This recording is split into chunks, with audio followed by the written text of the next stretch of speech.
नमस्ते मित्रों। नमः शिवाय। मित्रों, कभी कभी हम लोग जीवन में ऐसी घटनाओं को देखते या सुनते हैं कि उसके बाद एक बार और फिर से लगता है कि कोई तो ऐसी शक्ति है हमारे बीच जो हमारे चारों तरफ मौजूद है। उसको आप लोग अपने हिसाब से कोई भी नाम दे सकते हैं। जैसे मैं तो उस शक्ति को ईश्वर मानती हूँ।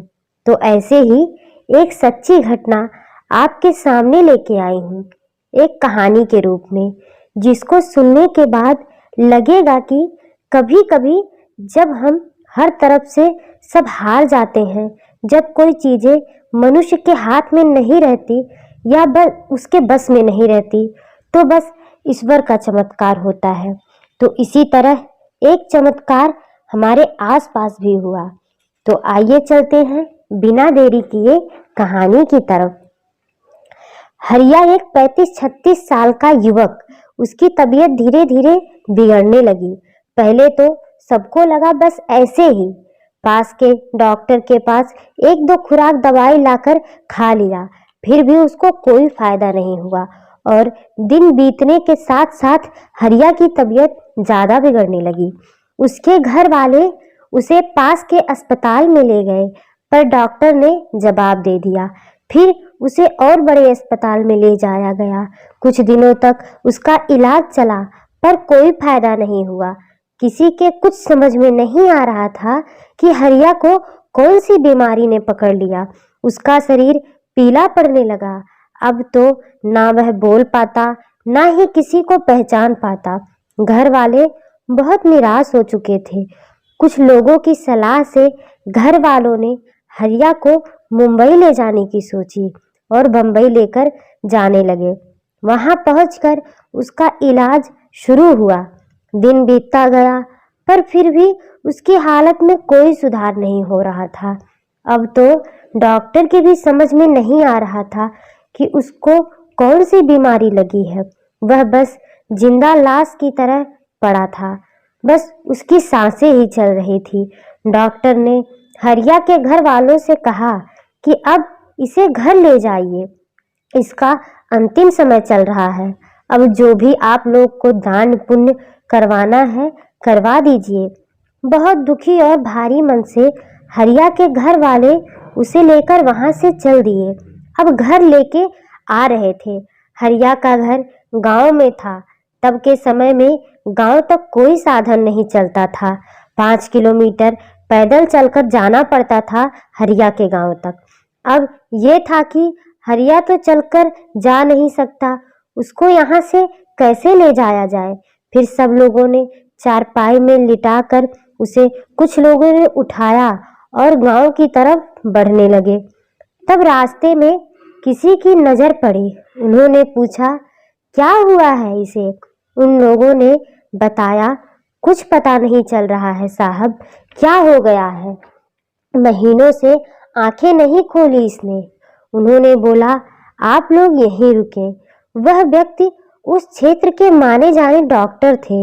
उनकी एक आंख नहीं थी, तो लोगों ने उन्हें कनौ डॉक्टर के नाम से बुलाना शुरू किया और वह इसी नाम से उस क्षेत्र में प्रसिद्ध भी थे। फिर डॉक्टर साहब ने बोला, मैं इसका इलाज करूंगा। हरिया के घर वालों ने कहा, अरे साहब, हम लोग कहाँ कहाँ नहीं ले गए इसे लेकर लेकिन कोई फायदा नहीं हुआ। इसे तो बंबई तक लेकर गए, पर वहां से भी वापस लेके आ रहे हैं। वहां के डॉक्टरों ने भी बोला कि अब नहीं बचेगा। फिर डॉक्टर साहब बोले, अरे एक बार मुझे भी एक मौका दो, जैसे सब जगह लेकर गए, एक बार मैं भी इसका इलाज करूंगा।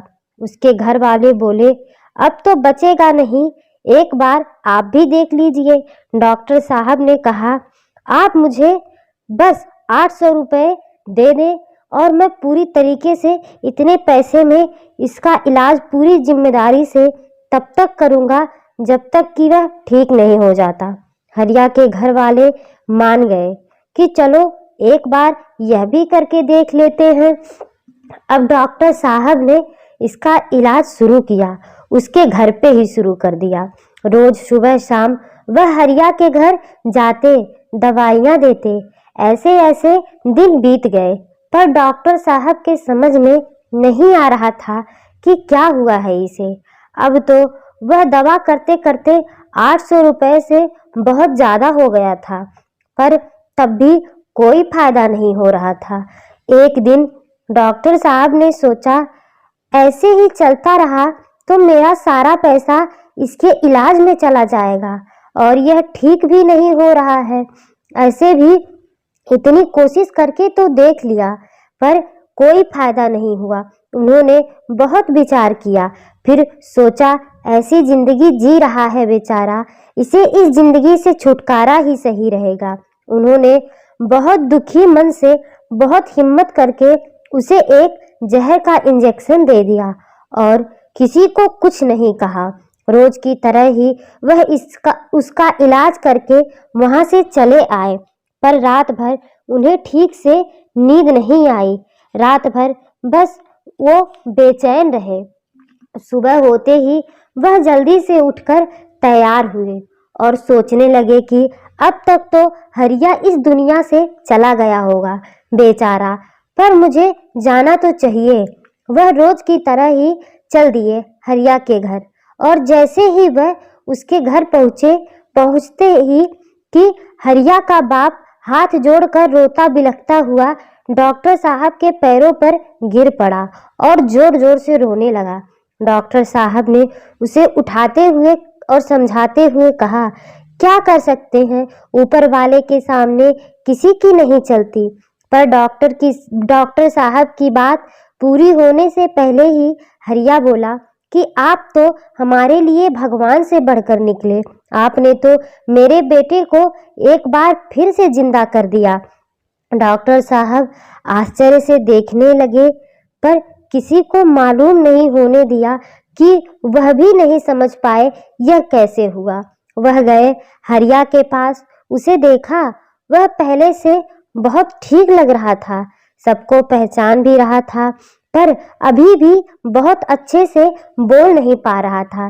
डॉक्टर साहब ने उसे कुछ दवाइयां दी और कहा, इसे देते रहिए, मैं 2 दिन बाद फिर इसे देखने आऊंगा। और वह वहां से चले गए।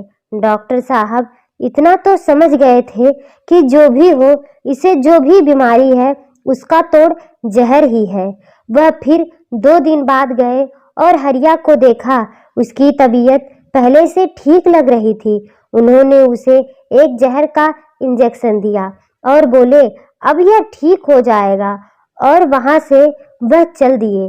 धीरे धीरे समय बीतता गया और धीरे धीरे हरिया की हालत में सुधार होती गई और हरिया ठीक होने लगा।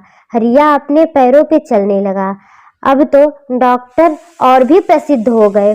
उस क्षेत्र में वह एक नायक की तरह हो गए। सब लोग आपस में बातें करते कि डॉक्टर साहब मुर्दे को भी जिंदा कर सकते हैं, पर डॉक्टर के समझ में आज तक यह बात नहीं आई कि उसे कौन सी बीमारी लगी थी। धीरे धीरे समय बीत गया। 3 साल बाद उन्होंने यह बात बताई कि उन्होंने तो हार मानकर हरिया को जहर का इंजेक्शन दिया था, पर जो भी था हरिया ठीक हो गया था। सब इसी बात से खुश थे। उन्हें इस बात से कोई मतलब नहीं था कि हरिया को क्या दिया गया था क्या नहीं। तो दोस्तों, वो कहते हैं ना, जाको राखे साइयां मार सके ना कोई। बस इसी तरह यहाँ भी वही हुआ कि जिसकी रक्षा ईश्वर खुद करते हैं उसे कोई मार नहीं सकता। तो दोस्तों, आज की कहानी कैसी लगी जरूर बताएं। मेरे चैनल को लाइक और सब्सक्राइब जरूर करें ऐसी ही कहानियाँ सुनने के लिए। धन्यवाद।